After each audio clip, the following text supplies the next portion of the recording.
Merci. Bien. Alors, moi, je vais essayer de vous parler des particules qui viennent du ciel. Donc, maintenant, on vous a parlé de toutes ces particules. Je vais peut-être commencer par faire un peu d'histoire, parce que, comme François vous a dit, c'est une histoire qui date de maintenant d'un peu plus d'un siècle. Mais tout ce qui est justement rayons cosmiques, c'est essentiellement des rayons cosmiques que je vais vous parler, ça date un peu plus d'un siècle. Alors, je vais essayer de vous montrer aussi que ces particules qui viennent, donc, on ne sait pas complètement de où elles viennent, ce sont des messagers certainement de phénomènes violents dans l'univers lointain.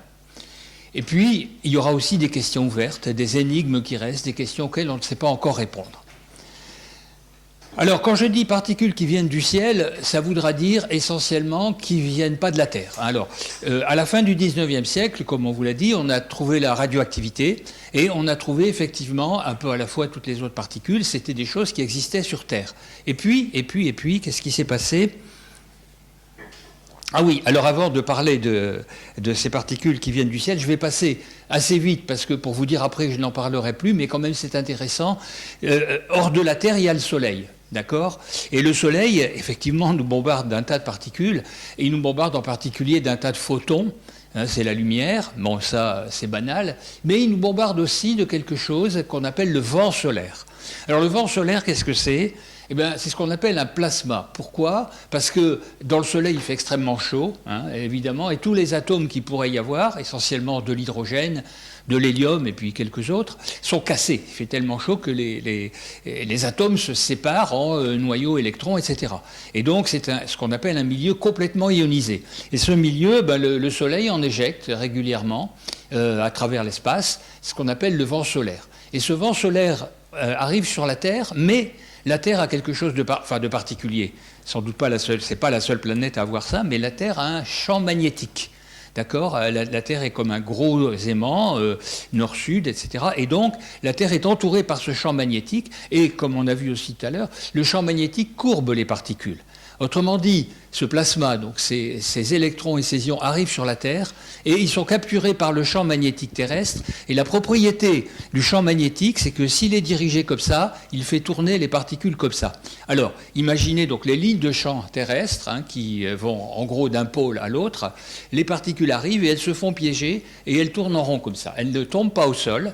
Hein, et c'est d'une certaine façon, ce champ magnétique nous protège. Soit dit en passant, il y a des périodes dans l'histoire de la Terre où ce champ magnétique s'inverse et il passe par zéro. Et donc là, effectivement, quand le champ magnétique est nul, on n'est plus protégé par le vent solaire et ça peut avoir des conséquences. Bon, alors, c'est quelque chose qui arrive de temps en temps. Je ne sais pas si ce sera un gros danger pour l'humanité, mais pour l'instant, on a ce champ magnétique donc, qui nous empêche de recevoir sur nous le vent solaire. Alors, ces particules s'enroulent autour des lignes de champ qui vont d'un pôle à l'autre.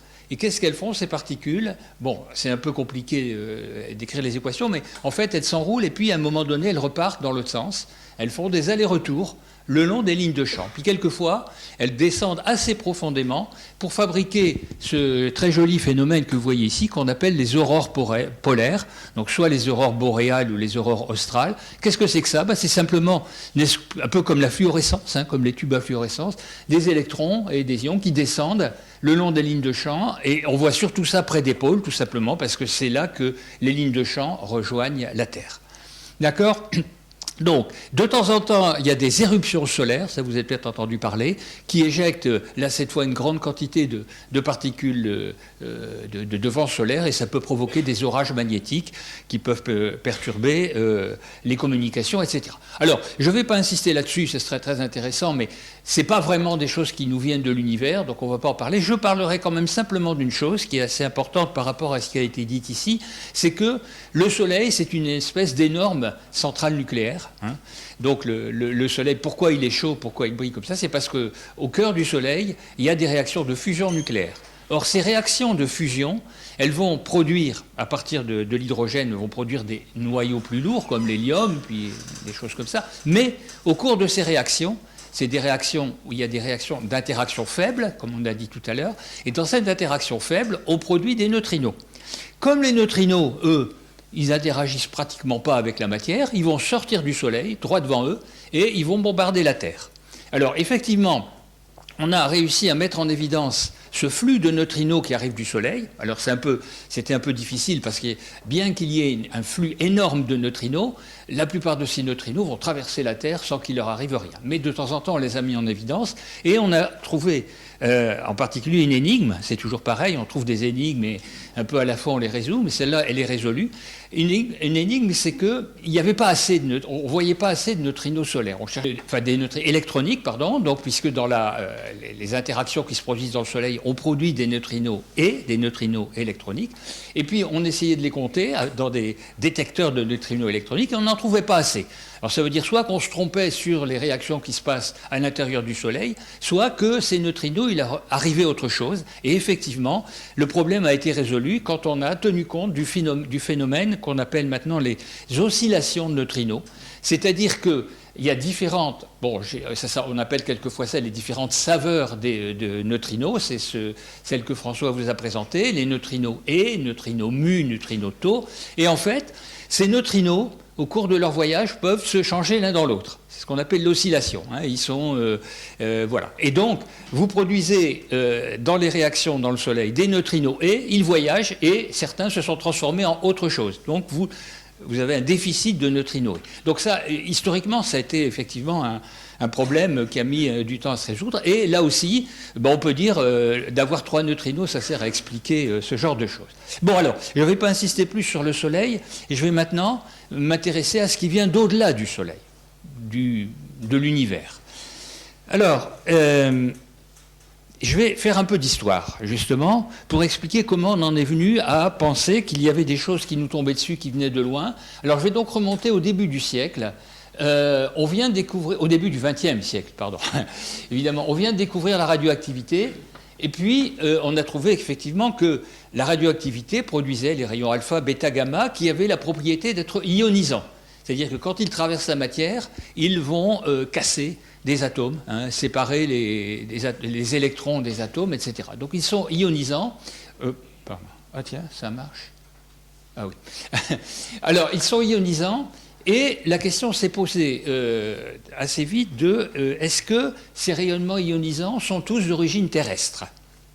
Alors, comment on pouvait voir cet effet d'ionisation? Eh bien, on utilisait, à l'époque, il n'y avait pas de détecteur de particules comme maintenant. On avait un détecteur comme ça, que vous avez peut-être déjà vu, je ne sais pas si on montre encore ça dans les labos, dans les lycées, c'est assez amusant, ce qu'on appelle un électroscope. Qu'est-ce que c'est qu'un électroscope? Vous voyez, c'est un appareil qu'on peut charger. Alors, autrefois, on prenait des bâtons, des bonites avec des pots de chat, etc. Enfin, même maintenant, vous prenez une règle en plastique, vous frottez avec un pull, ça marche, ça électrise, vous ramassez je pense que vous avez tous vu ça. Pourquoi? Parce qu'en frottant comme ça, soit on arrache des électrons ou au contraire, on en rajoute. Donc, on donne une charge électrique, par exemple à ce bâton, et on le pose là-dessus. Ça, c'est un métal conducteur, et on transfère de la charge. Donc on va charger tout ça, la charge va se répartir partout, et ici on va poser, là j'ai mis une feuille d'or. Pourquoi une feuille d'or? Parce qu'une feuille d'or, on peut la faire très très légère, très fine, donc c'est quelque chose de très fin. Il va y avoir des charges ici, de même signe. On va mettre par exemple des charges plus, hop, elles vont aller là. Conclusion, ces deux parties de la feuille vont se repousser. D'accord? Donc on voit, quand on charge l'électroscope, que ces deux parties se repoussent. Et puis même si on met des charges moins, c'est pareil, les charges de même signe se repoussent. Et puis après, qu'est-ce qui se passe? Eh bien, on a observé que si on ne charge plus, on attend, eh bien, un peu à la fois, les deux feuilles vont retomber l'une vers l'autre. C'est-à-dire que, qu'est-ce qui s'est passé? Eh bien, alors on l'a compris avec la radioactivité. La radioactivité, il y en a partout, dans l'air, la radioactivité ambiante. Et donc ces particules alpha, bêta, gamma vont traverser ce récipient et vont produire des électrons et des ions qui vont, si vous avez par exemple ici une charge moins des électrons, ça va attirer les ions, repousser les électrons. Au contraire, si vous avez une charge plus, ça va attirer les électrons. Et donc un peu à la fois, la charge va se compenser. Ça va descendre comme ça. Et donc ça, c'était une façon de mesurer la quantité de rayonnement ionisant quelque part. Alors on était loin de voir un par un tous les rayons gamma, mais on pouvait mesurer en quelque sorte le taux d'ionisation qu'on avait quelque part. Alors avec cet orgeat-là, les gens ont commencé à regarder, c'était une mesure en quelque sorte au départ de la radioactivité ambiante, si on approchait une source par exemple, un minerai d'uranium, on voyait que quand on l'approchait, ça déchargeait plus vite, etc., etc. Et puis, les gens commençaient à dire, est-ce que ça vient de la Terre ou pas? Donc il y a des gens, il y a le père Wulff qui est monté en haut de la Tour Eiffel, par exemple, et il s'attendait un peu à ce que ça diminue. Il disait, je m'éloigne de la Terre, je devrais avoir moins de radioactivité terrestre. Et puis non. Et puis alors, pour régler tout à fait le problème, il y a M. Victor Hess qui est là, monsieur autrichien, qui a dit, je vais monter en ballon. Alors le voilà, au départ de son ballon, vous voyez, en costume d'époque, je crois. Bon. Bref, et avec son électroscope, et il est monté assez haut, au début à 2-3 000 mètres, et qu'est-ce qu'il a vu? Eh bien, il a vu que, au début ça diminue un peu, puis quand il montait assez haut, à 2000-3000 mètres, ça augmentait. Au lieu de diminuer, ça augmentait. Après, il a fait d'autres voyages. C'était un peu interrompu entre 1914 et 18, pour des raisons que vous devinez. La guerre n'était pas favorable à ce genre de recherche. Après ça, je crois qu'il est monté jusqu'à 9000 mètres, lui ou ses assistants. Et il s'est aperçu que là, en montant vraiment encore plus haut, le taux de de rayonnement ionisant augmentait. D'où l'idée, c'est des choses qui sont d'origine extraterrestre, puisque quand on s'éloigne de la Terre, ça augmente. Et au contraire, l'atmosphère va plutôt atténuer ces rayonnements ionisants que le contraire. Donc, il y a une contribution de l'espace extérieur, et à ce niveau-là, évidemment, on ne savait pas encore qu'est-ce que ça pouvait être. Alors, on connaissait l'électron, après on a trouvé les rayonnements alpha, bêta, gamma, un peu à la fois on a compris qu'il y avait des noyaux formés de protons positifs, etc. Donc on commençait à connaître quelques particules, mais on ne savait pas en fait exactement qu'est-ce que c'était que ces rayons cosmiques. En particulier, ce n'était pas clair de savoir si c'était des particules neutres ou des particules chargées, puisque les gamma sont des rayonnements ionisants aussi. Un photon gamma émis par un élément radioactif va pouvoir aussi arracher des électrons à des atomes. Donc il y a une controverse, alors j'ai mis ça à la bataille des Nobel, parce qu'il y avait en particulier, il y a pas mal de gens qui ont eu des avis, mais M. Millikan, dont on a parlé, M. Compton aussi, qui était... tous les deux ont eu le prix Nobel pour autre chose que les rayons cosmiques, d'ailleurs, ils avaient des avis différents. Millikan disait que c'était des particules neutres, comme des rayons X ou gamma, et il y avait un peu des raisons de le penser, parce qu'en fait, l'idée c'est que c'était des particules qui étaient assez pénétrantes, puisque l'atmosphère est quand même... c'est une grosse épaisseur de matière, et puis on envoyait au sol. Et puis Compton disait que c'était des particules chargées. Alors, en fait, alors il y a une controverse, c'est même paru dans les journaux, etc. Il y avait du buzz, comme on dit, à propos de ça. Et puis, en fait, ça a été résolu par ce qu'on appelle l'effet de latitude. C'est-à-dire qu'il y a un monsieur, en particulier M. Clay, là, qui ont fait des mesures de taux de rayons cosmiques, avec toujours des... Enfin, c'était plus forcément l'électroscope, on va en parler un peu après, mais on a mesuré l'effet qui est que quand on se met à l'équateur, on a moins de rayonnement ionisant que quand on se met plus vers les pôles.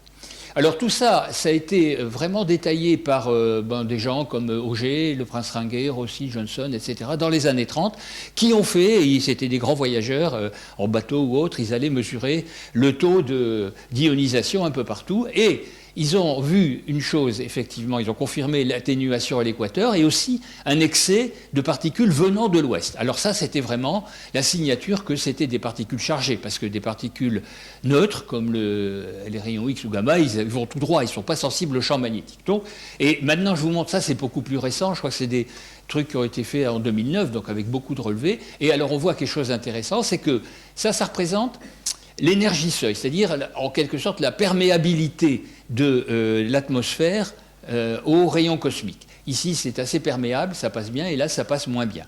Et vous voyez que non seulement il y a un effet de latitude, c'est moins perméable à l'équateur qu'ici, mais en plus, je ne l'ai pas ici, mais les pôles magnétiques, comme vous savez, ne sont pas exactement les pôles géographiques, c'est-à-dire que l'équateur magnétique, en fait, il est comme ça. Alors ça veut dire que ces courbes suivent les courbes d'intensité de champ magnétique, puisque à l'équateur magnétique, c'est là que vous avez le champ le plus fort, qui est horizontal, et puis vers les pôles, ça redescend. Oui, c'est le champ qui est incliné comme ça. Vers les pôles, ça redescend comme ça. Et donc, il y a un effet de déviation qui est assez fort à l'équateur, qui empêche les rayons cosmiques chargés de tomber sur la Terre. Et au contraire, ici, ils peuvent, parce que le champ magnétique tombe sur la Terre, ça ne les empêche pas de tomber. Voilà, donc ça c'est intéressant parce que à partir d'arguments comme celui-ci, on a dit, voilà, enfin, on n'a pas vraiment prouvé que les rayons cosmiques étaient tous chargés. On a prouvé qu'il y avait une composante chargée, et on verra après qu'effectivement, il y a aussi une composante neutre. Donc, voilà comment la connaissance avance, quelquefois à coup de polémique. Et maintenant, je vais essayer de vous montrer comment la connaissance avance aussi grâce à des détecteurs de plus en plus perfectionnés. Alors en particulier, mon électroscope, qui était bien gentil, mais il mesure simplement globalement un taux de ionisation. Maintenant, on pourrait être intéressé à voir les particules une par une. Alors, le premier engin, je crois, qui a permis de voir les particules une par une, c'est le compteur de Geiger-Müller, qui a été mis au point en 1928. Je crois que Geiger avait mis l'idée un peu avant, mais bon, c'est avec Müller que ça a été vraiment réalisé. C'est un tube. Alors c'est un truc qui est encore utilisé, hein, c'est un détecteur couramment utilisé, un détecteur de radioactivité. Le principe, c'est le suivant.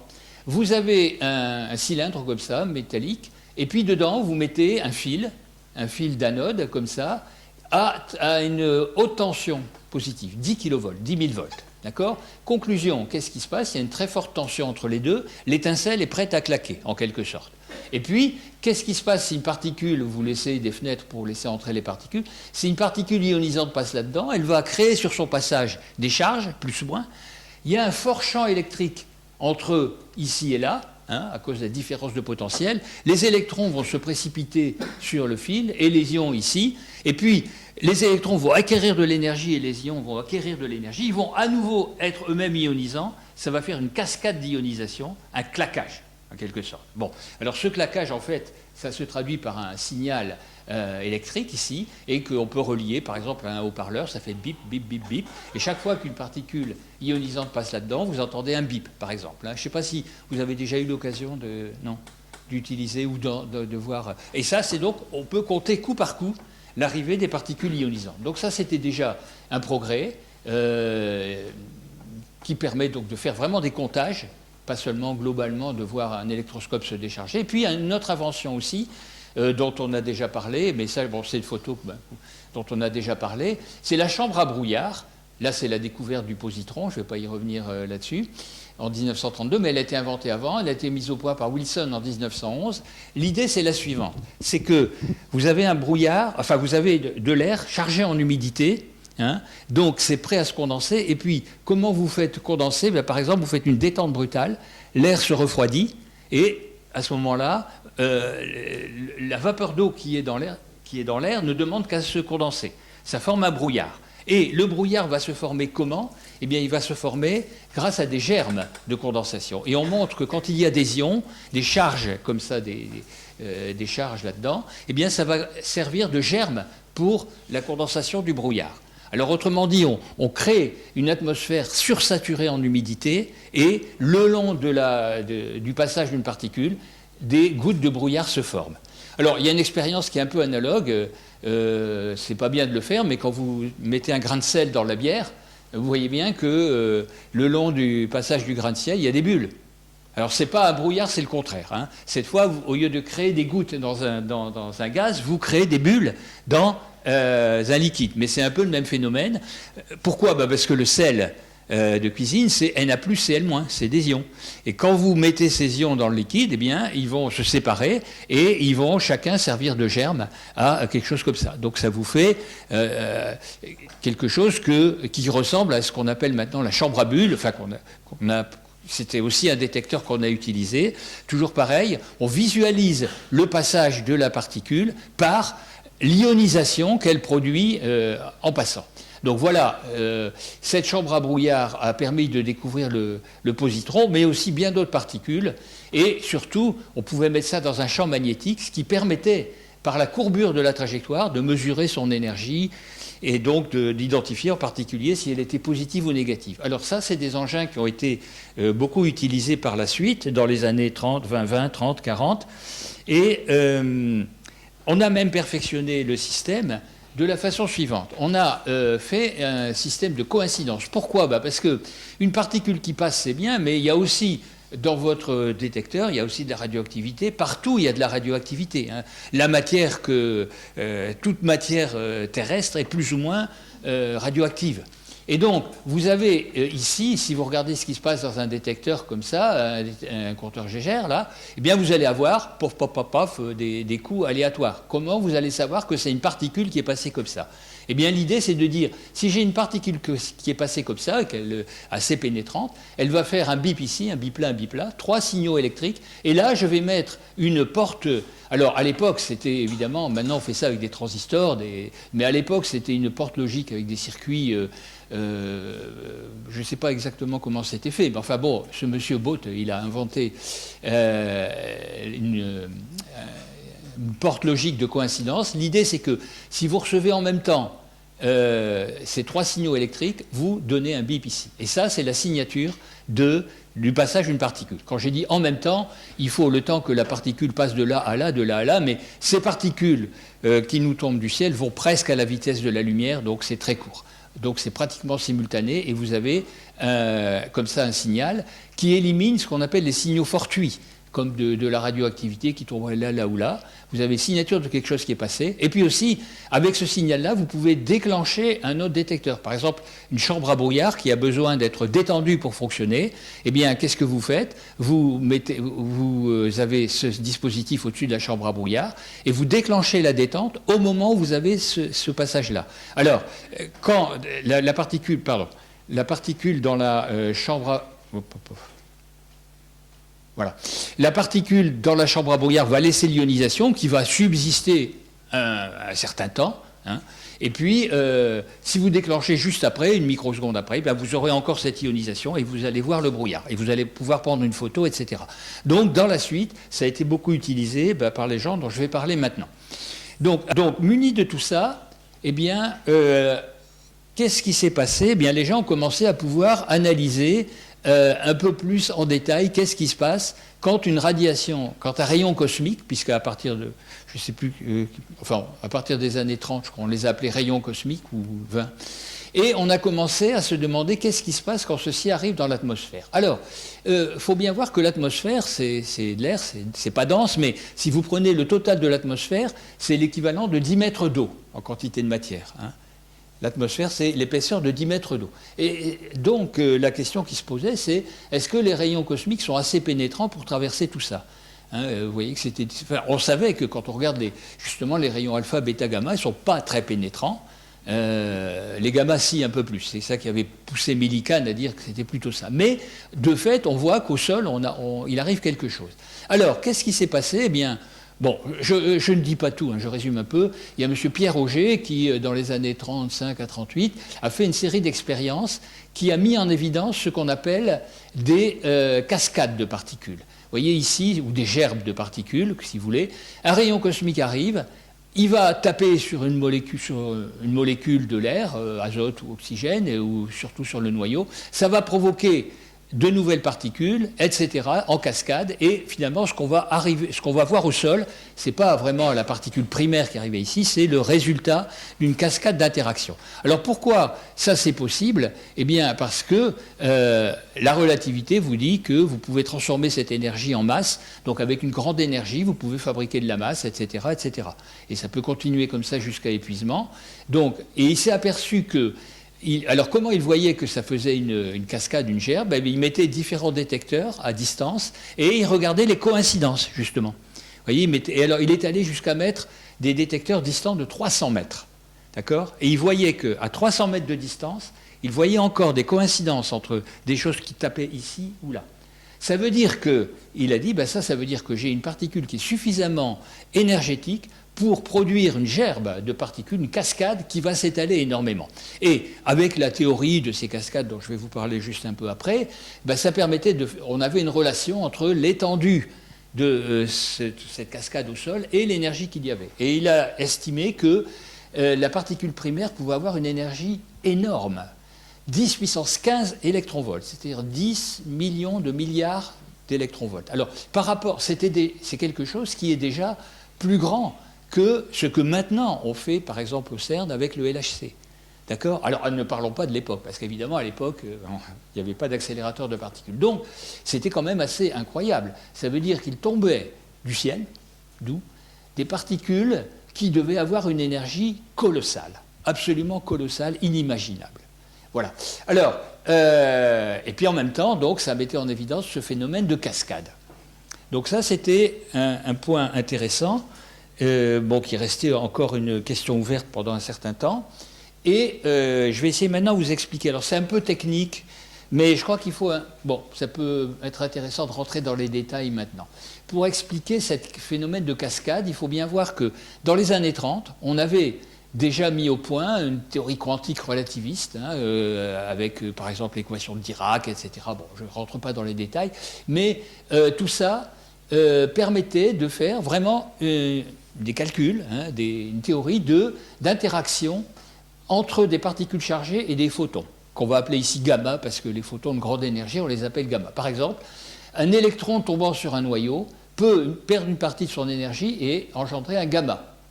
Pareil pour un positron, va engendrer un gamma, donc émission d'un photon gamma. Mais aussi le gamma, tombant sur le noyau, peut convertir son énergie en création d'une paire, et plus et moins.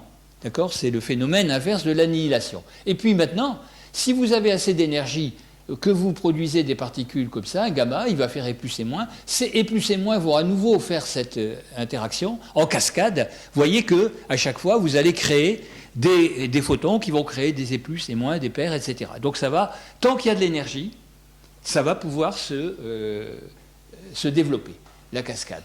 Et donc, ça c'est la relativité qui vous dit que vous pouvez transformer cette énergie en électron-positron. Alors maintenant, après...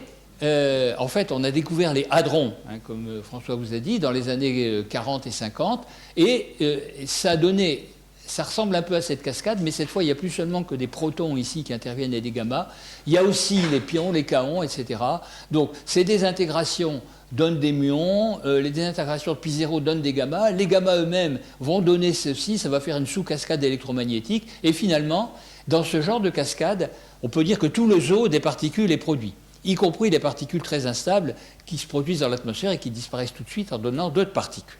Alors, ça, c'est quelque chose qu'on a compris un peu mieux, mais dans le principe, la cascade expliquait un peu ce qu'on observait. Alors, voilà, par exemple, une représentation un peu schématique d'une cascade. Alors, on suppose qu'ici qu'on a un proton de 10 puissance 15 électronvolts, comme supposait... Enfin, maintenant, on sait très bien qu'il y en a, même pas mal, qui va faire une première interaction en haute, on a mis 35 km, mais ça peut aussi bien être 50 que 20. Il y a une première interaction ici qui va donner différentes particules. Par exemple, un proton sur un noyau va donner un autre proton, un neutron, un pi0, un pi-. Le pi0 va donner des gamma, parce que c'est son mode de désintégration. Instantanément, se désintégrant, lesquels vont donner des E plus et moins, des gamma, etc. Vous avez ici une cascade électromagnétique avec des électrons, des positrons et des gamma, d'ailleurs, il faudrait l'écrire, des gamma.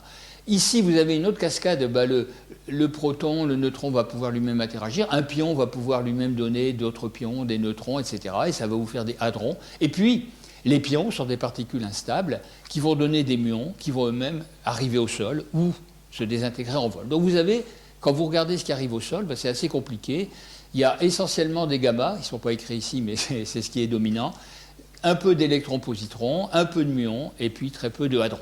Et ça dépend à l'altitude à laquelle on se trouve. Évidemment, si on se trouve à cette altitude-là, on ne fera pas tout à fait la même chose qu'ici. Donc voilà. Alors, ceci dit, ça veut dire que pour bien voir ce qui se passe au début de cette cascade, il faut aller haut dans l'atmosphère. Alors, soit on va en ballon, mais en ballon, c'est un peu difficile d'emmener sa chambre de Wilson, enfin la chambre à brouillard, chambre de Wilson, l'électroaimant pour faire le chant, tout ça. Et donc, qu'est-ce que les gens ont fait ? Ils sont allés dans les montagnes.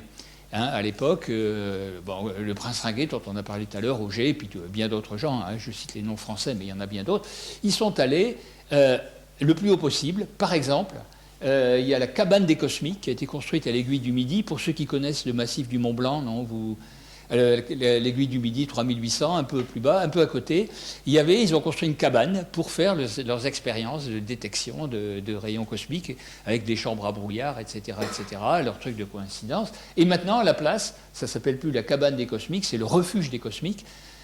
C'est un refuge pour les alpinistes, on n'y fait plus de la recherche de particules, mais ça sert, je pense que ce n'est pas la cabane originale. Et puis bon, un peu partout dans le monde, on a essayé d'aller comme ça en altitude. Et alors, qu'est-ce qui s'est passé ? Eh bien, effectivement, on a trouvé dans ces gerbes dans ces cascades de particules, des nouvelles particules dont on a parlé tout à l'heure. Et là, je vais vous donner quelques exemples pour montrer aussi quel genre de détecteur on avait. Alors celui-là, vous le connaissez, vous l'avez déjà vu, c'est la chambre à brouillard. Alors c'est un peu subtil, mais en regardant bien, ici, on voit qu'il y a une particule chargée, quelques gouttes, ici, quelques gouttes de brouillard, qui donne, avec un petit angle, là, un mu, et puis une particule neutre qui s'en va. Alors la particule neutre, elle ne laisse pas de trace. C'est le neutrino muonique. Voilà.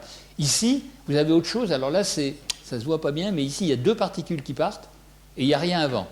Donc c'est une particule neutre qui va donner deux particules qu'on a interprétées après comme pi plus, pi moins.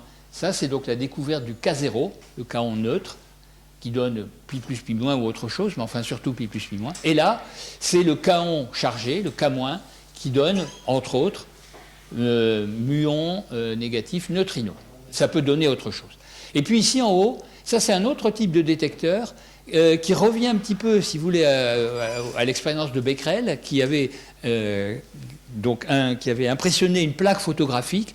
On s'est dit, pourquoi pas utiliser les plaques photographiques pour voir passer des particules. Et là, l'idée, c'est ce qu'on appelle des émulsions. On prend en fait une superposition d'émulsions photographiques, on en fait un gros paquet. Ça, c'est une technique qui est encore utilisée maintenant. On fait un gros paquet, on l'enferme dans une boîte étanche, et puis on le pose, et puis on attend. L'idée, c'est qu'on va enregistrer, en quelque sorte, le passage des particules va impressionner cette plaque photographique, mais on va accumuler comme ça, par exemple, pendant des jours, voire des mois, je crois même plus, tout ce qui est passé. Parce qu'évidemment, avec ce genre, on voit un instantané. Mais là, on va enregistrer tout ce qui est passé pendant un certain temps. Et après, à l'époque, on regardait à la main, à l'œil, on dépouillait ces trucs-là, on les développait comme des photos. Et puis, on regardait systématiquement tout ce qu'on trouvait. Il fallait beaucoup de patience. Et il y avait des petites mains qui faisaient ça, dont on n'a pas forcément retenu le nom, mais bon, c'était comme ça. Et on a trouvé en particulier ici le pi-. Alors, le pi-, vous voyez ici... Alors, vous voyez déjà que les trajectoires ne sont pas tout à fait rectilignes. Pourquoi ? Parce que ici, c'est un milieu assez dense, l'émulsion, c'est solide. Et donc, la particule va traverser de la matière et va, chaque fois qu'elle va passer à côté d'un atome, être plus ou moins freinée, déviée. Donc, ça lui donne un trajet un peu irrégulier. Donc, on voit le pion. Il y a une cassure. Ça veut dire qu'ici, c'est toujours pareil, par conservation de l'énergie et de la quantité de mouvement, il y a quelque chose qui est parti de l'autre côté. Et ça, ce sera le mu. Le muon, il parcourt une certaine distance, d'accord ? Et puis lui-même, il va donner un électron, ici. Et puis, alors après, maintenant on ne les voit pas, mais on sait que ça produit un antineutrino et un neutrino mu. Donc on a utilisé de plus en plus ces techniques, et on a trouvé comme ça d'autres particules, les hypérons, le lambda, je ne vais peut-être pas insister, et c'est comme ça qu'on a commencé à trouver cette multiplication de particules, mais après, plutôt que d'utiliser les rayons cosmiques où on allait à la pêche, on a inventé les accélérateurs de particules et on a commencé à produire sur demande. En envoyant des particules accélérées sur une cible, on a produit sur demande toutes sortes de nouvelles particules. Et effectivement, à partir des années 50, 60, systématiquement, on a beaucoup plus utilisé les accélérateurs, les collisionneurs, pour trouver des nouvelles particules. Mais ceci dit, on a continué à se poser la question de ces fameux rayons cosmiques qui pouvaient atteindre une énergie énorme. Et cette fois, on s'est posé la question, mais d'où viennent-ils ? Comment ils peuvent acquérir une énergie aussi grande ? Qu'est-ce qui, dans l'univers, peut donner cette énergie que maintenant, on n'est même pas capable, même maintenant, de reproduire ? Alors, en fait... je simplifie, je ne vais pas parler de tout, y compris des hypothèses les plus exotiques, mais enfin, essentiellement, je crois que l'hypothèse qui tient le plus la route, c'est essentiellement une idée émise par Fermi, un peu modifiée par la suite, mais c'est ce que j'appellerais les raquettes cosmiques. Alors la raquette, vous savez, quand vous jouez à un jeu de tennis ou à n'importe quoi, la balle, vous pouvez avec une raquette l'accélérer, elle tombe et vous frappez avec la raquette comme ça, elle s'accélère, ou au contraire, faire un amorti. Donc le choc de cette particule qui est la balle sur la raquette, suivant que la raquette avance vers elle ou recule, ça va augmenter son énergie ou la diminuer. D'accord ? Donc ça, c'est pour ça que je prends cette image de raquette. Ici, Vous avez, alors c'est un nuage évidemment, la forme est fantaisiste, mais dans l'univers, il traîne des nuages de gaz, de poussière, etc. Mais ce qu'il faut voir, c'est que il y a partout des champs magnétiques très faibles, hein, souvent dans l'univers très faibles, mais il y a, en général, quand vous avez comme ça un nuage de matière, il est plus ou moins magnétisé. Alors magnétisé, ça veut dire que si une particule arrive, eh bien elle va être déviée par le champ magnétique et elle va ressortir, par exemple, mais suivant que... Alors, quand vous êtes dans le nuage magnétique, vous avez peut-être appris que la force magnétique ne change pas la vitesse. Ça veut dire que par rapport au nuage, votre particule va ressortir avec la même vitesse que celle à laquelle elle est entrée. Mais comme le nuage se déplace, par exemple, par là, eh bien vous allez voir la particule ressortir plus vite qu'elle n'est entrée. Au contraire, si le nuage se déplace par là, ici, par rapport au nuage, elle aura la même vitesse, mais en fait, pour vous, elle sera plus lente. D'accord? Donc, c'est exactement le phénomène de raquette. Hein, ce truc-là va changer la vitesse. C'est-à-dire que ça pourra ralentir ou accélérer une particule chargée qui arrive là-dedans. Et donc, l'idée, c'est qu'à force d'avoir des chocs aléatoires comme ça, dans l'univers, une particule pourra gagner. Évidemment, en général, elle ne va pas gagner. Hein, il faut qu'elle gagne à tout coup. Si elle subit beaucoup de chocs comme ça, et qu'elle gagne à chaque fois un peu, elle va pouvoir monter en énergie. Donc, une petite partie des particules qui traînent dans l'univers, et ça il entraîne, il y a des protons, des noyaux, etc., eh bien, à force d'accumuler tout ça, on pourra arriver à des énergies très grandes. Alors, c'est vrai, mais ça ne marche pas aussi facilement que ça. En fait, pour arriver à des énergies très grandes, il faut quand même des raquettes sérieusement costauds. Hein, il faut des très fortes raquettes, sinon même... Au bout de l'âge de l'univers, si vous comptez sur des chocs aléatoires, vous n'arriverez pas forcément très haut. Alors, l'idée, c'est la suivante, et ça, c'est une observation astrophysique, c'est que vous avez des chocs comme ça, enfin des ondes de choc. Par exemple, ici, ça c'est bon, un exemple connu de radiogalaxie. La galaxie, elle est le centre ici. Ça, c'est une image en radio. Hein. Donc, ce n'est pas forcément l'image optique de la galaxie qui peut s'étendre ici, mais vous avez un noyau. C'est ce qu'on appelle un noyau actif. Et ça, maintenant, les noyaux actifs, on sait qu'il y en a beaucoup, y compris au centre de notre propre galaxie, de la Voie lactée. Donc, c'est un trou noir supermassif, qui accrète de la matière, d'accord? Donc il avale de la matière, il grossit, et en même temps, il éjecte des jets, ici. Alors les jets eux-mêmes, on ne les voit pas bien, c'est ça. Et puis ces jets vont, en heurtant de la matière interstellaire, qui est ici, ça va faire une onde de choc, d'accord? Et cette onde de choc, donc, ça va agir comme une raquette. Donc cette fois, et cette onde de choc est très rapide. Très, très violente, c'est un phénomène très violent. Donc vous allez pouvoir, par exemple, une particule qui va rebondir là. Et même, on montre que cette particule va pouvoir rebondir, et puis rebondir à nouveau, parce que, par exemple, elle subit un choc ici, là, il y a un autre champ magnétique qui la ramène, etc. Donc, dans certains cas, votre particule va pouvoir avoir des chocs successifs, et à chaque fois, elle va gagner un facteur en énergie. Alors on pense que, en accumulant comme ça des chocs successifs, eh bien, on peut effectivement atteindre des énergies énormes, et actuellement, le record d'énergie qui a été enregistré, c'est quelques 10 puissance 20 électronvolts. Encore, donc 100 000 fois ce que Auger avait supposé. Alors, bon, est-ce que c'est la bonne explication? On ne sait pas. Disons que c'est peut-être l'explication la plus simple. Maintenant, il y a d'autres cycles violents dans l'univers, comme les sursauts gamma, les pulsars, les étoiles à neutrons, qui ont un champ magnétique très fort, etc. Bon, alors, je ne suis pas du tout expert d'astrophysique et je ne veux pas non plus rentrer dans tous les détails. Donc, il y a dans l'univers des sites violents, comme ça, qui pourraient expliquer que, par le jeu d'accélération au hasard, on atteigne des énergies très grandes. Donc, voilà, c'est l'explication peut-être la plus vraisemblable. Alors maintenant, la question c'est, ça se passe très loin de chez nous, ça se passe dans des galaxies quelquefois très lointaines, qui peuvent être à des centaines de millions d'années-lumière. Alors comment est-ce que ces particules chargées vont se propager maintenant jusqu'à nous? Alors d'abord, il faut savoir une chose, c'est que la densité de l'univers est très faible.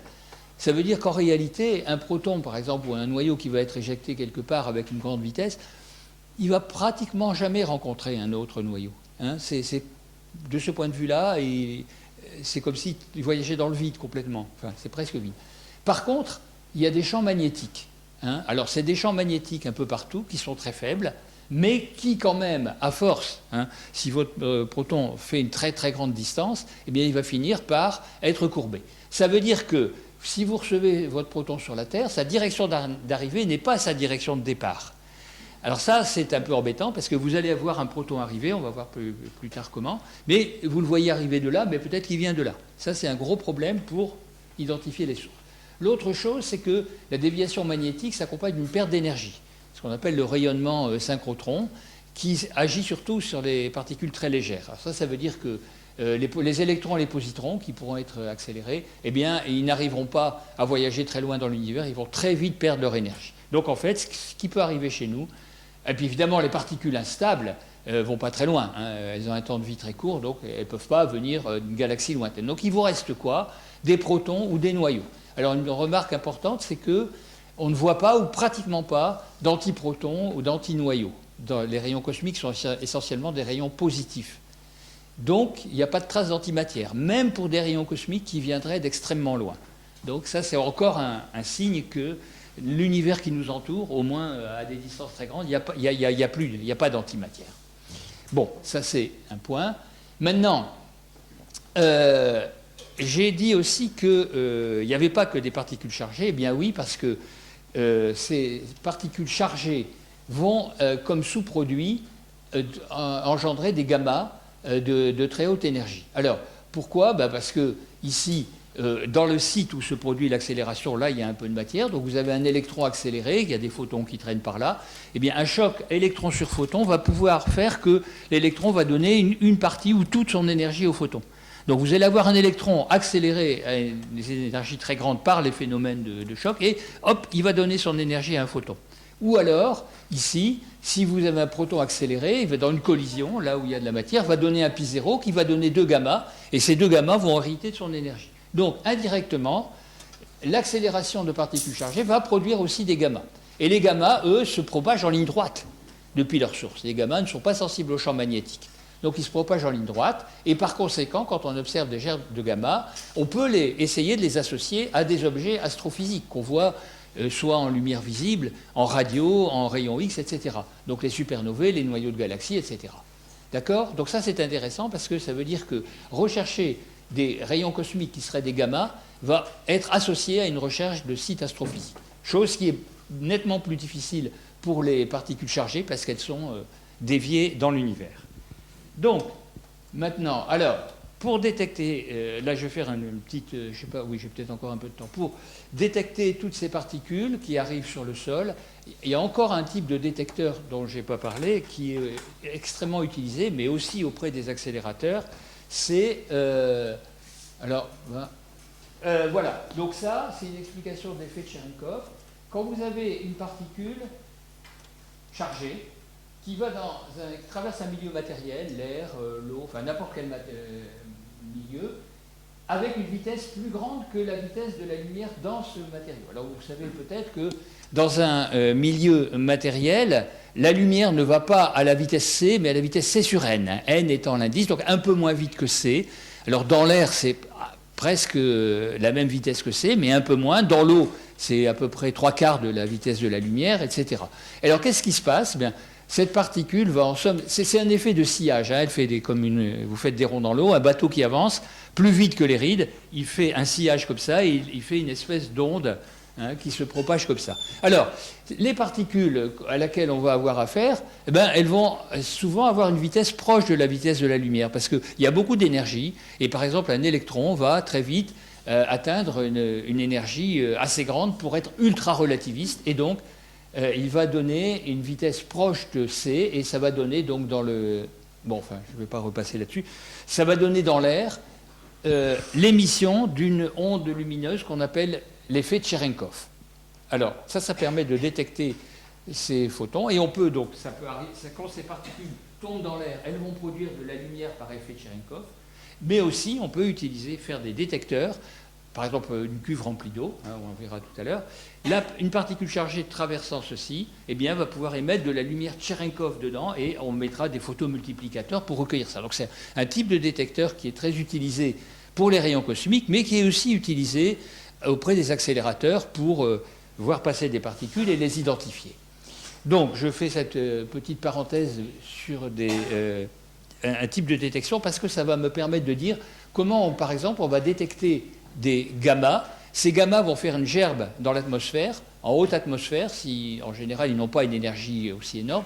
Ils vont faire une gerbe de particules. Donc vous voyez, ces particules vont tomber comme ça. Elles vont émettre de la lumière Cherenkov devant elles, et on va mettre des télescopes. Et ces télescopes, c'est pas fait pour voir l'univers, c'est fait pour voir la lumière Cherenkov émise par ces particules. Alors, ces particules arrivent, vous voyez qu'une gerbe, c'est quand même quelque chose de très collimé, comme ça. Elles arrivent d'une certaine direction, alors on tourne. Vous voyez ici, c'est l'observatoire S, mais il y en a d'autres qui sont faits sur le même principe. On a des télescopes, un grand ici et 4 petits, qui regardent dans une direction et qui recueillent la lumière. Alors voilà par exemple ce qui se passe sur ces télescopes. Quand une gerbe de photons arrive comme ça, eh bien, ça fait des traînées lumineuses qui sont vues. Vous voyez, ici, ce miroir envoie ça sur des caméras, c'est des pixels, et vous voyez que vous avez une trace de ceci, lumineuse, en analysant cette trace, on peut reconstruire la direction, l'énergie qu'avait le photon gamma. Voilà, donc par exemple ici, bon, je ne vais pas rentrer dans les détails, pourquoi il y a des grands et des petits, c'est pour voir différents niveaux d'énergie. Donc voilà, cet observatoire donc, permet de détecter des photons gamma et ils ont pu voir que ces sources de photons gamma de très haute énergie étaient associées à certains objets astrophysiques connus par ailleurs comme étant des objets actifs. Mais ça peut servir aussi à tester certaines lois fondamentales de la physique. Parce que vous avez des photons qui vous arrivent de très très loin. Encore une fois, ça peut être des distances, enfin des cosmologiques, comme on dit, et des distances de très grande distance dans l'univers. On peut se poser la question, est-ce que le photon peut se déplacer à une vitesse autre que c? Bon, ça, dans certaines théories, au-delà du modèle standard, dans le modèle standard, les photons vont à la vitesse c, et puis c'est tout. Pour des énergies très grandes, eh bien, il pourrait y avoir des effets où le photon, suivant son énergie, va un peu plus vite, un peu moins vite. Alors là, l'idée, c'est que si vos photons parcourent une distance extrêmement grande, vous avez par exemple ici, je ne sais pas, sur ce gamma qui va une bouffée de photons, eh bien, tous les photons ils pourront prendre un retard ou une avance différentes suivant leur énergie. Et donc, des gens essayent de regarder si on voit ce genre d'effet, une dispersion des vitesses, qui pourrait être la signature d'une fameuse physique au-delà de la physique standard. Bon, pour l'instant, on n'a pas vu ça. Alors ici, c'est une vue aussi animée de comment se présente une gerbe de particules, vous voyez, qui tombe suivant cet axe. Normalement, ça recommence, non? Non. Normalement, c'est cyclique. Bon, je ne sais pas si je peux... Alors, vous voyez qu'en fait, toutes ces particules vont presque à la vitesse de la lumière, et donc ça va faire une espèce de galette. D'accord? Cette galette de particules va tomber ici, et là, il suffit de mettre des détecteurs au sol. Par exemple, ici, bon, ce sera l'expérience Auger dont je vais parler un peu, les cuves remplies d'eau. Toutes ces particules, si c'est des particules chargées, elles vont faire de l'effet Cherenkov dans l'eau. Si c'est des photons, ils pourront éventuellement faire des paires et plus et moins dans l'eau, qui vont faire de l'effet Cherenkov. Donc on va voir des flashs de lumière quand ça va tomber. Et puis, comme c'est une galette, suivant les temps auxquels ça tombe, on peut reconstituer la géométrie de ce genre d'interaction. Alors voilà maintenant une vue plus explicative de ce qui se passe, par exemple, dans l'observatoire Pierre-Auger, là, qui cherche des gerbes atmosphériques d'ultra haute énergie vers les 10 puissance 20 électronvolts, entre 10 et 18. Donc vous avez cette particule primaire qui donne des particules, une galette de particules qui vont tomber ici. Et là, le problème, c'est que c'est extrêmement rare, ce genre de particules à ces énergies. Donc, on ne peut pas se contenter de mettre un télescope et d'attendre que ça tombe dessus. Qu'est-ce qu'on fait? On met des détecteurs au sol, ici c'est des cuves remplies d'eau, mais sur une très grande surface. En fait, détecteur Pierre-Auger couvre 6000 km². Donc, vous voyez, c'est carrément l'île de France. Voilà. Et puis, donc comme ça, l'idée c'est que quand cette galette tombe, on va voir des signaux, on regarde quand est-ce qu'il en tombe en même temps dans 3, 4, 5 cuves ou plus, et puis comme on a une très grande surface, on a plus de chances d'en voir. Alors après, on voudrait aussi voir le développement longitudinal de ça. Alors là, on utilise autre chose. J'ai dit qu'il y avait de la lumière Cherenkov qui tombe comme ça, mais il y a aussi de la lumière de fluorescence. C'est un peu comme la décharge dans un gaz. Vous avez le long de passage des particules, vous excitez les atomes d'azote qui vont se désexciter en émettant de la lumière.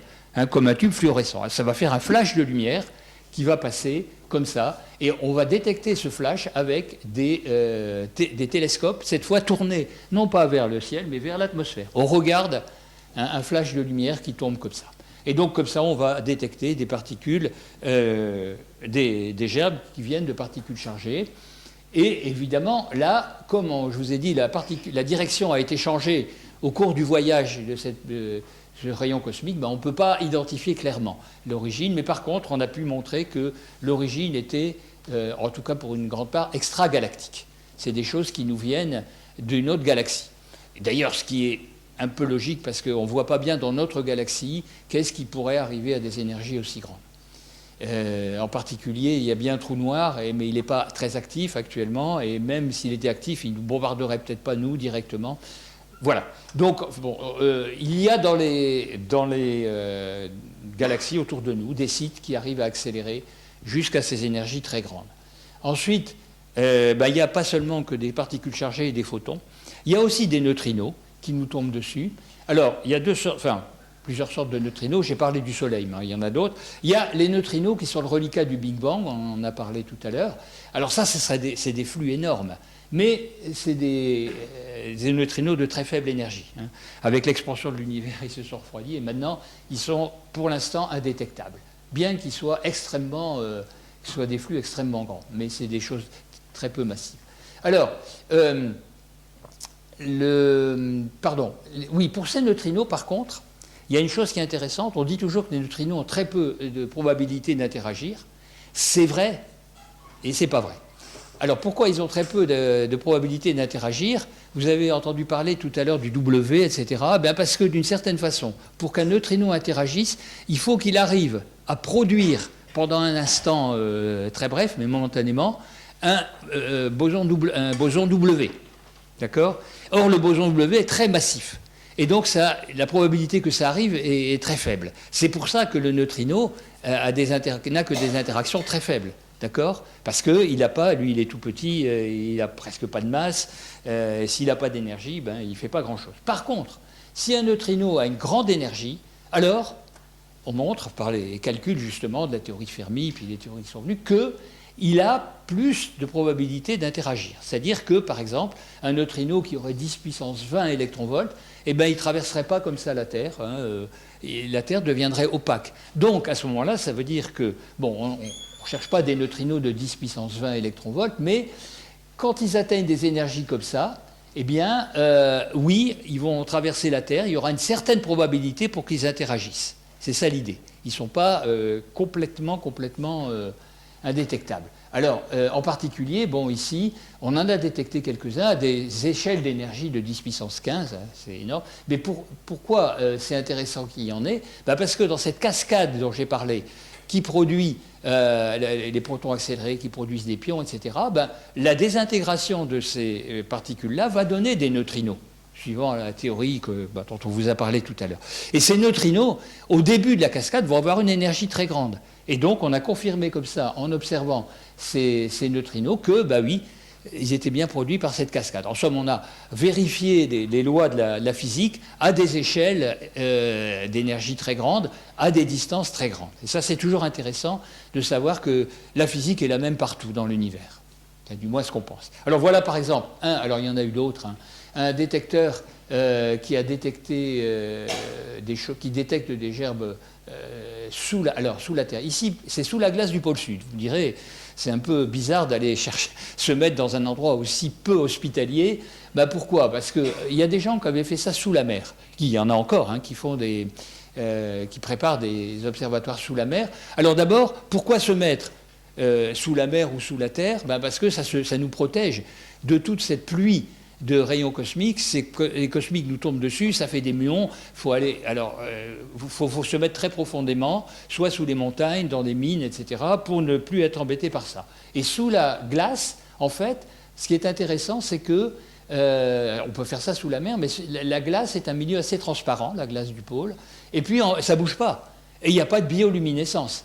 Sous la mer, vous voyez de la lumière, mais parce qu'il y a des tas de bestioles qui font de la lumière, etc. C'est un peu je ne vais pas citer Renault, mais vous savez, la mer, bon, c'est pas un milieu forcément très favorable, très calme. Puis il y a des mouvements, hein, d'accord, donc il faut aller profondément pour ne pas avoir des mouvements. Et là, ben, les gens se sont dit, tiens, on va aller dans la glace. Alors techniquement, c'est un peu compliqué. Et il y a 1 km3 qui a été équipé sur à peu près un peu plus de 2 km de profondeur. Ils ont fait des trous, des forages dans la glace, et ils ont descendu dedans des détecteurs comme ça, c'est des photomultiplicateurs, hein. Ils les ont descendus avec des câbles de connexion, et puis ils ont remis de l'eau, ça a regelé dessus. Donc c'est un détecteur qui est figé, maintenant on ne peut plus y accéder, hein, et puis d'ailleurs on ne pourra plus jamais, hein, on ne va pas s'amuser. Donc voilà, vous avez dans la glace du pôle, comme ça, des rangées de ces détecteurs comme ça, et puis quand il passe une particule là-dedans qui fait une gerbe, ben, ça vous donne une détection de lumière comme ça, hein. Et alors l'idée, c'est que comment on détermine... Alors évidemment, ils voient des choses qui tombent d'en haut quand même en étant à 2 km sous la glace. Mais comment ils voient que c'est un neutrino? En gros, le critère, c'est que ça va de bas en haut. Alors, parce que tout ce qui vient, tout ce qui est atmosphérique, les muons qui traînent, ils vont un peu à la fois être absorbés. Par contre, les neutrinos, ils pourront venir du pôle Nord et descendre jusqu'au pôle Sud à travers la Terre. D'accord? Parce qu'ils n'ont quand même pas une grande probabilité d'interagir, donc ils vont traverser la Terre, et s'ils viennent comme ça à l'envers, du bas, ben, ça a de bonnes chances d'être des neutrinos. C'est comme ça qu'on a trouvé ces neutrinos avec l'expérience IceCube. Bon, il y a d'autres expériences, je ne vais pas en parler plus. Maintenant, dernière chose qu'on peut essayer de voir, qui nous tombe du ciel aussi, et ça c'est hypothétique, c'est la matière noire. Alors la matière noire, en fait, on ne sait pas ce que c'est. Hein, et on voudrait bien savoir. Vous savez que ça a été inventé, enfin, c'est un composant dont on a besoin dans l'univers pour expliquer la gravitation qu'on observe, pour faire des modèles de Big Bang qui se tiennent, etc. On a besoin de mettre dedans de la matière noire. Alors cette matière noire, on ne sait pas ce que c'est. Il y a des gens qui disent que c'est peut-être une modification des lois de la gravitation, mais c'est pas très vraisemblable. Donc on dit, voilà, c'est quelque chose qu'on ne voit pas.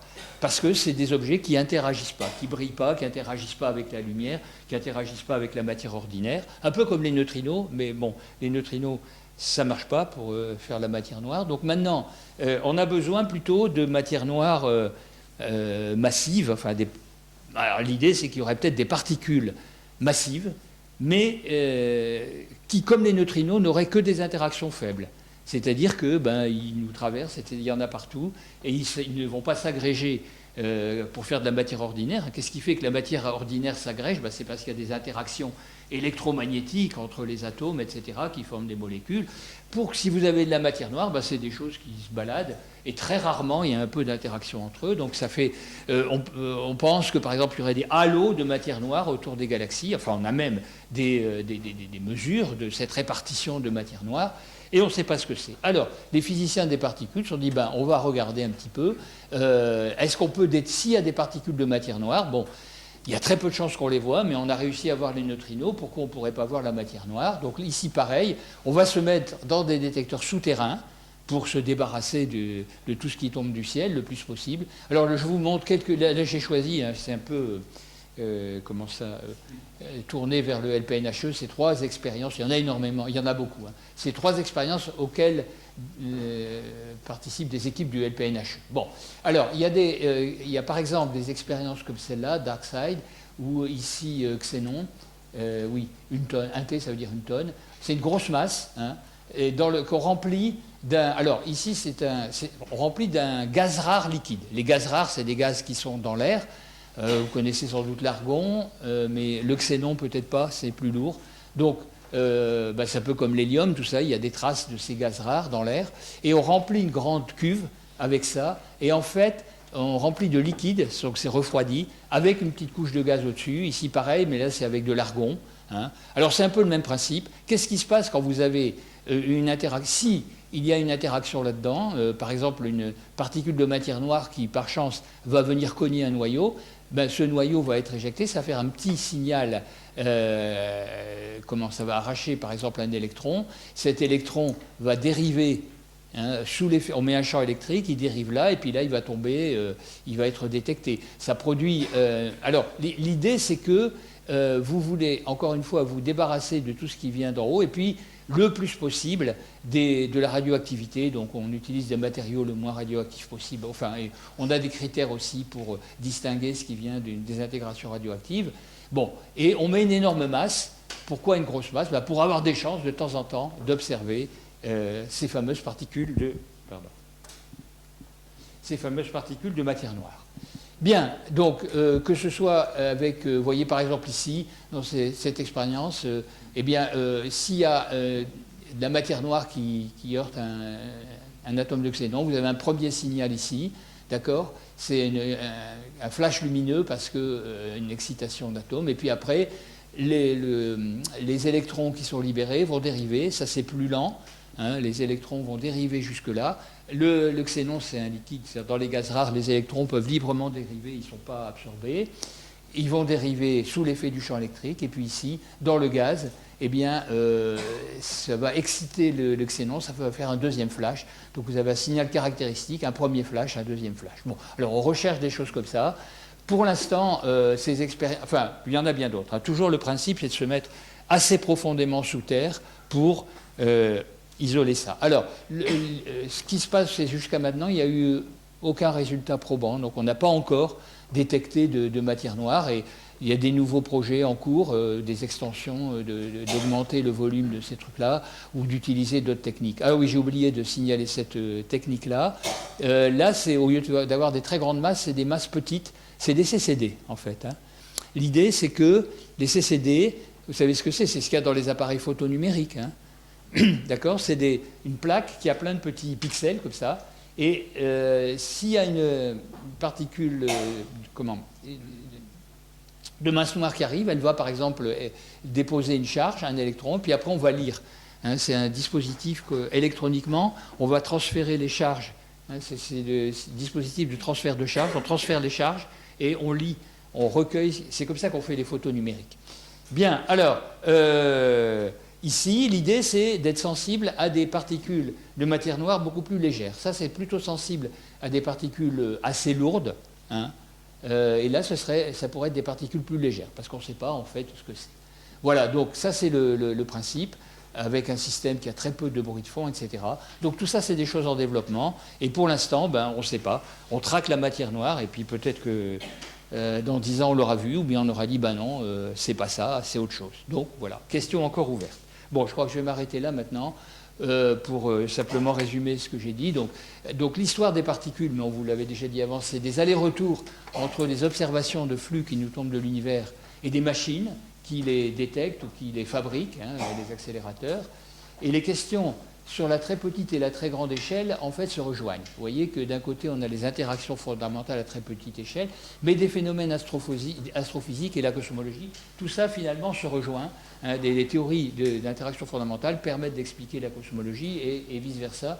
Les observations très lointaines permettent de comprendre ce qui se passe au niveau élémentaire. Et puis, bon... il reste pas mal d'énigmes à résoudre, mais ça c'est normal, parce que plus on explore les choses, et plus on explique des choses qu'on ne comprenait pas, mais on ouvre de nouvelles questions, et ce sera encore comme ça sans doute longtemps. Je vous remercie.